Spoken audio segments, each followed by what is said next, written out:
अस्सलाम वालेकुम student, class 9 federal board. बेटा हमने टॉपिक कंटिन्यू किया था टाइप्स ऑफ बॉन्ड। इसमें हम डिस्कस कर रहे थे आयनिक बॉन्ड। आयनिक बॉन्ड में हमने डिस्कस किया था फॉर्मेशन ऑफ कैटाइन। ठीक है, इसकी हमने एग्जाम्पल को डिस्कस किया था लास्ट वीडियो में। देन सेल्फ असेसमेंट 4.2 को डिस्कस किया था।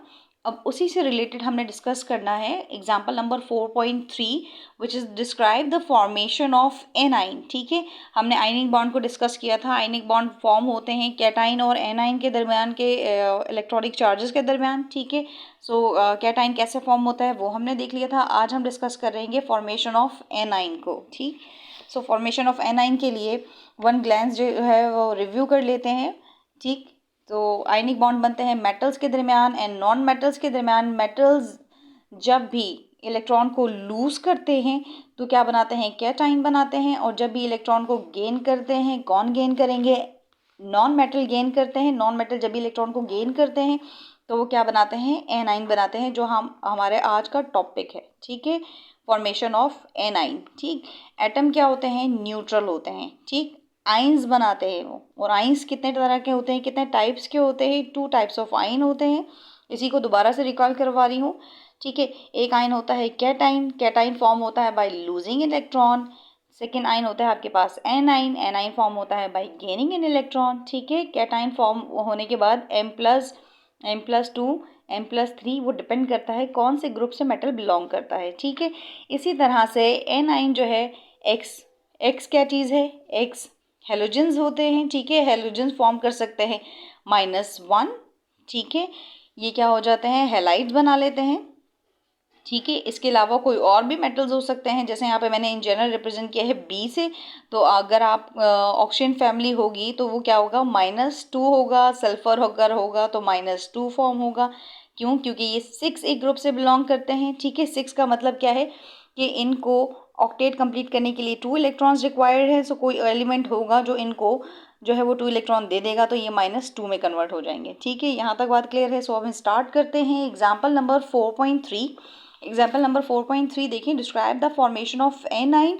इसमें आपने क्या बताना है, describe the formation of anion for the following non metals. याद रखिएगा कि एनाइन फॉर्म कौन करते हैं, नॉन मेटल फॉर्म करते हैं, ये बात कभी मत भूलिएगा। ठीक है, ए देखें, आपके पास ऑक्सीजन है, ऑक्सीजन का एटॉमिक नंबर इन्होंने बता दिया है। देन ये सेल्फ प्रॉब्लम सॉल्विंग स्ट्रैटेजी है जो मैं आपसे डिस्कस करते हुए आपको बताऊंगी कि आपने किस तरह से सॉल्व करना है। सो स्टार्ट करते हैं इसका सोल्यूशन ऑक्सीजन से। ठीक है, ऑक्सीजन सबसे पहले आपने लिख दिया है एटॉमिक नंबर, इसका 8 है। फिर कौन से ग्रुप से बिलोंग करता है वो बात आपने लिख दी है कि ये 6 ग्रुप से बिलोंग करता है। देन है क्या, मेटल है, नॉन मेटल है। ये क्या है बेटा, नॉन मेटल है ऑक्सीजन। याद रखिएगा, नॉन मेटल है और 6 ग्रुप से बिलोंग करता है, तो ये क्या है, 6 इसके पास इलेक्ट्रॉन्स हैं। ये किसी एटम से या एलिमेंट से जो कि मेटल होगा 2 इलेक्ट्रॉन ले लेगा और आफ्टर गेनिंग 2 इलेक्ट्रॉन ये क्या करेगा, अपना ऑक्टेट कंप्लीट कर लेगा। ठीक है, हमें ये बात समझ में आती है। इन्हीं बातों को फर्स्ट ऑफ ऑल आप फर्स्ट स्टेप क्या होगा, आप इसको ऑक्सीजन की फॉर्म में रिप्रेजेंट करेंगे, फिर आप इसको इलेक्ट्रॉनिक कॉन्फ़िगरेशन की फॉर्म में रिप्रेजेंट करेंगे, देन आप इसको इलेक्ट्रॉनिक स्ट्रक्चर की फॉर्म में रिप्रेजेंट करेंगे। ये 3 स्टेप हैं जो आपने बताने हैं, जैसे हमने कैटाइन में डिस्कस किया था बिल्कुल इसी तरह एनाइन में डिस्कस करना है। डिफरेंस क्या है हमारे पास कि इसमें एडिशन ऑफ इलेक्ट्रॉन हो रहा है क्योंकि नॉन मेटल से। ठीक है, देखें आपके पास क्या लिखा हुआ है। सबसे पहले आपने लिखना है कि ऑक्सीजन 8 इलेक्ट्रॉन 8 इसका एटॉमिक नंबर है। ठीक है, देन आपने क्या बताना है, ऑक्सीजन जब 2 इलेक्ट्रॉन गेन करेगा तो किस में कन्वर्ट हो जाएगा, -2, जो कि आपके पास है एनाइन। ठीक है, इसी बात को आपने इलेक्ट्रॉनिक कॉन्फ़िगरेशन से रिप्रेजेंट कर दिया है। इसके आउटर मोस्ट शेल में देखें कितने इलेक्ट्रॉन्स हैं, 4 ये 2 ये, कितने हो गए, वैलेंस शेल के अंदर वैलेंस इलेक्ट्रॉन 6 हो गए। आफ्टर गेनिंग 2 इलेक्ट्रॉन इसके वैलेंस शेल में वैलेंस इलेक्ट्रॉन कितने हो गए, 8 हो गए। इसने कौन सा रूल फॉलो कर लिया है, ऑक्टेट रूल को फॉलो कर लिया है। ठीक है, देन इसी चीज़ को आपने रिप्रेजेंट कर देना है किससे, इलेक्ट्रॉनिक स्ट्रक्चर से। मैंने आपको बताया था फर्स्ट शेल में 2 इलेक्ट्रॉन्स आते हैं, सेकंड शेल में 8 इलेक्ट्रॉन्स आते हैं, लेकिन इसके सेकंड शेल में देखें कितने इलेक्ट्रॉन्स हैं, 6, 1 2 3 4 5 6। ठीक है, 2 इलेक्ट्रॉन गेन करने के बाद इसके पास क्या हो गए, 2 मोर इलेक्ट्रॉन्स आ गए हैं। ठीक है, जिसकी वजह से क्या हो गया, इसने अपना ऑक्टेट कंप्लीट कर लिया। क्योंकि इसने 2 इलेक्ट्रॉन्स को गेन किया है तो इसके ऊपर चार्ज देखें यहाँ पे -2 आएगा। ठीक, सो जब भी आप सॉल्व करेंगे फॉर्मेशन ऑफ एनाइन हो तो आपने फर्स्ट स्टेप क्या बताना है, ऑक्सीजन जैसे हमने यहाँ पे डिस्कस किया है, उसके इलेक्ट्रॉन को बता देना है, फिर इलेक्ट्रॉनिक कॉन्फ़िगरेशन के अकॉर्डिंगली बताना है, फिर आपने क्या बताना है, इलेक्ट्रॉनिक स्ट्रक्चर। ठीक है, इसके बी पार्ट को सॉल्व करते हैं। इसके बी पार्ट में आपसे कहा हुआ है कि आपने एनाइन की फॉर्मेशन करनी है। ठीक है, लेकिन आपके पास बी पार्ट में फ्लोरीन है। अब फ्लोरीन का एटॉमिक नंबर क्या होता है, 9 होता है। ठीक है, इसको बुक में भी आपके सॉल्व हुआ हुआ है जी, बुक में भी सॉल्व हुआ हुआ है, तो हम यहाँ पे भी देख लेते हैं। आपके लिए मैंने यहाँ पे कॉपी में किया हुआ है। ठीक है,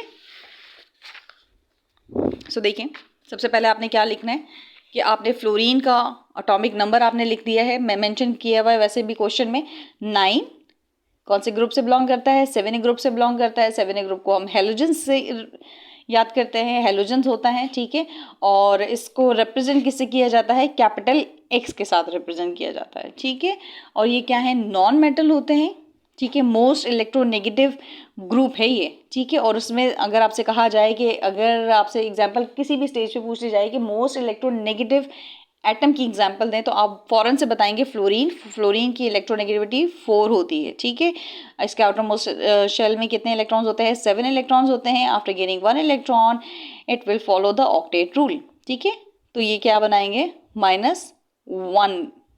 क्लियर है, क्योंकि 7 तो इसके पास ऑलरेडी इलेक्ट्रॉन्स हैं, एक ही कहीं से गेन कर लेगा, तो ये क्या बना लेगा, -1 का एनाइन बनाएगा। ठीक है, इलेक्ट्रॉनिक कॉन्फ़िगरेशन देखें, 1s2 2s2 2p5 है ये।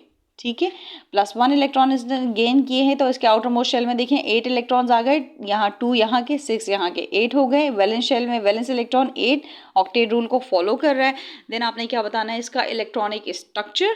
ठीक है, 7 इलेक्ट्रॉन्स को अरेंज कर लें। देखें फर्स्ट में क्या आएंगे, 2 शेल्स आएंगे, 2 इलेक्ट्रॉन्स आएंगे। सेकेंड शेल में कितने आएंगे, 1 2 3 4 5 6 7। ठीक, 1 इलेक्ट्रॉन इसने गेन किया है, 2 रिमेनिंग आपने बिल्कुल इसी तरह लिख दिए हैं। ये एक वो है जो न्यू आया है, इस न्यू आने की वजह से इसके ऊपर चार्ज क्या आया है, -1। क्लियर है यहाँ तक। सो नेक्स्ट स्टार्ट करते हैं हम self assessment exercise 4.3 which is also the formation of the N9। But यहाँ पे क्या है, हम डिस्कस करेंगे सल्फर को। याद रहे कि सल्फर कौन से ग्रुप से बिलोंग करता है, कौन सी फैमिली से बिलोंग करता है। सो जो इसका ग्रुप नंबर होगा उस पर डिपेंड करेगा ये कितने इलेक्ट्रॉन को गेन करता है। आपको याद होना चाहिए कि सल्फर का एटॉमिक नंबर क्या होता है, 16 है। ठीक है, ग्रुप बिलोंग करता है 6A से, ऑक्सीजन फैमिली है। सो ऑक्सीजन फैमिली है और क्या है, नॉन मेटल है। ठीक है, ये बात वो हमें याद हो गई है। सल्फर 2 इलेक्ट्रॉन को गेन करेगा, -2 में कन्वर्ट हो जाएगा। ठीक है, ये इसकी इलेक्ट्रॉनिक कॉन्फ़िगरेशन आप देख लें, आपके सामने है। क्लियर है, इलेक्ट्रॉनिक कॉन्फ़िगरेशन आपने देख ली, 3s2 3p4। ठीक है, नेक्स्ट देखें आपके पास ये आफ्टर गेनिंग 2 इलेक्ट्रॉन इसके आउटर मोस्ट शेल में क्या हो गए, 3s2 एंड 3p6 इलेक्ट्रॉन आ गए। ठीक है, इसी तरह से आपने इस स्ट्रक्चर को ड्रॉ कर लिया है। लास्ट शेल में देखें कितने इलेक्ट्रॉन्स की कमी है, 2 इलेक्ट्रॉन्स की कमी। अच्छा, ये बाय मिस्टेक कर दिया है, यहाँ पे 2 इलेक्ट्रॉन्स यहाँ पे नहीं आएंगे, यहाँ पे क्रॉस भी कर दिया है। ठीक है, तो यहाँ पे देखिएगा इसके 2 इलेक्ट्रॉन्स आ गए, इसका आउटर मोस्ट शेल जो है वो कंप्लीट हो गया है। इसी तरह क्लोरीन का भी मेंशन किया हुआ है आपके पास। यहाँ पे वही स्टेप है, पहले आपने इसमें एलिमेंट के अकॉर्डिंगली बताना है, फिर आपने इलेक्ट्रॉनिक कॉन्फ़िगरेशन बताना है, फिर आपने इलेक्ट्रॉनिक स्ट्रक्चर बताना है। ठीक है, सो आई होप कि आपको यहाँ तक समझ में आ गया होगा। नेक्स्ट एग्जाम्पल 4.4 को देखते हैं। ठीक है, वो आपसे कह रहे हैं कि representing the ionic bond formation. अभी तक हमने क्या पढ़ा था, कैटाइन की फॉर्मेशन पढ़ी थी, एनाइन की फॉर्मेशन पढ़ी थी।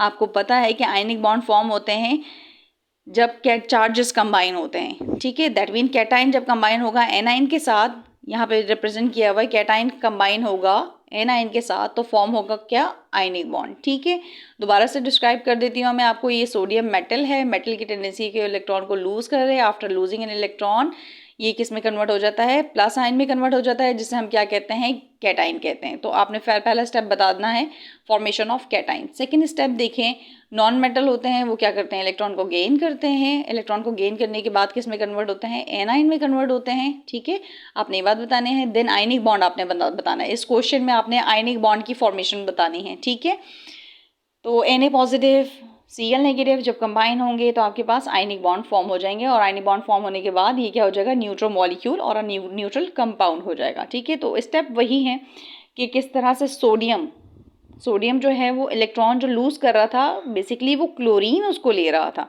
ठीक है। बिल्कुल इसी तरह से आपने इलेक्ट्रॉनिक स्ट्रक्चर को ड्रॉ करना है, लेकिन डिफरेंस क्या है कि एक एलिमेंट को के इलेक्ट्रॉन्स को आपने डॉट से रिप्रेजेंट कर देना है, दूसरे एलिमेंट्स के इलेक्ट्रॉन को आपने क्रॉस से रिप्रेजेंट कर देना है, ताकि यहाँ पे क्लियरली मेंशन हो कि भाई ये जो न्यू इलेक्ट्रॉन आया है वो सोडियम ने दिया है। यहाँ पे देखिए आप आंसर में आपको डॉट नज़र आ रहा है, ये कौन सा इलेक्ट्रॉन है जो सोडियम से ट्रांसफर होके क्लोरीन के पास गया है और क्लोरीन यहाँ पे क्या हो गया है, क्लोराइड के फॉर्म में कन्वर्ट हो गया है। यहाँ तक बात क्लियर है। सो इस तरह से आपने मेंशन करना है, ठीक है। इसको गौर से देख लीजिएगा, पीडीएफ चाहिए होगा तो कमेंट करके बता दीजिएगा। नेक्स्ट क्वेश्चन देखें। नेक्स्ट में आपने बताना है मैग्नीशियम और फ्लोरीन के दरमियान बॉन्ड बनाना है। सो मैग्नीशियम 2A ग्रुप से बिलोंग करता है, +2 में कन्वर्ट होगा, जबकि फ्लोरीन जो है वो 7A ग्रुप से बिलोंग करता है। अभी हमने एग्जाम्पल में डिस्कस किया था ना।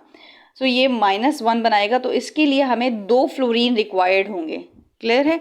सो ये फाइनल इक्वेशन हमारे पास ये बनी है, Mg+2 फ्लोरीन एनाइन कंबाइन होंगे तो हमारे पास क्या बनेगा, MgF2, ठीक है। ये इलेक्ट्रॉनिक स्ट्रक्चर बता दिया है। इलेक्ट्रॉनिक कॉन्फ़िगरेशन से भी आप बता सकते हैं वैसे, लेकिन आपकी बुक में डायरेक्ट इलेक्ट्रॉनिक स्ट्रक्चर से बताया है, ठीक है। ये 2 फ्लोरीन एटम है, ठीक है। इसमें से क्या है, एक मैग्नीशियम जो इलेक्ट्रॉन दे रहा है वो एक फ्लोरीन को दे रहा है, एक सेम मैग्नीशियम जो है वो दूसरा इलेक्ट्रॉन दूसरे फ्लोरीन को दे रहा है, क्योंकि यहाँ पे 2 फ्लोरीन रिक्वायर्ड है हमें, ठीक है। उसके बाद जो है इस तरह का स्ट्रक्चर बन जाएगा। आप देख लें यहाँ पे भी रिप्रेजेंट हो रहा है कि ये इलेक्ट्रॉन जो है वो मैग्नीशियम का है, तो हमने डॉट से रिप्रेजेंट किया है, जबकि रेस्ट ऑफ ऑल इलेक्ट्रॉन क्या है, फ्लोरीन के हैं, जिन्हें हमने क्रॉस से रिप्रेजेंट किया है, ठीक है। आई होप कि आपको समझ में आ गया होगा। कुछ समझ में ना आए तो कमेंट कर सकते हैं, किसी चीज़ का पीडीएफ चाहिए तो आप कमेंट कर सकते हैं, कोई न्यू टॉपिक आपको समझ में नहीं आ रहा, वो टॉपिक नेम और उसकी पिक्चर भी आप मुझे सेंड कर सकते हैं। Thank you so much. अल्लाह हाफिज़।